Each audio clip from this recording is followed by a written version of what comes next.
Ovega doktora. Kaj zdaj?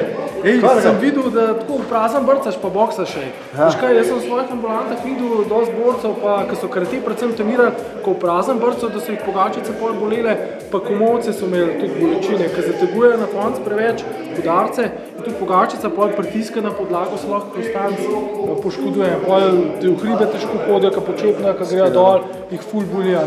Kaj ti misliš glede tega?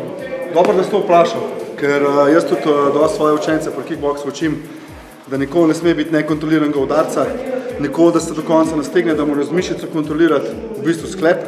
Če začutijo v sklepah kakšne pekoče bolečine, pa karkoli takega, to pomeni, da že narobe delajo. Na srečo sem imel jaz tudi dobrega trenerja, ker sem začel trenirati s karatejem.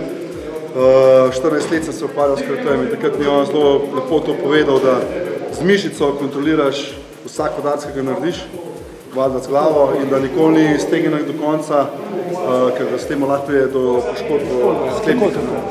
Pa kakšne fokusarje pa vreče, to pa sploh dobro. Zato pa pri kickboksu zdaj veliko delamo na vrečah, pač tudi samo zaradi samega udarca, pridobivanja moči, hitrosti, pa tudi ker je malo bolj tudi varen.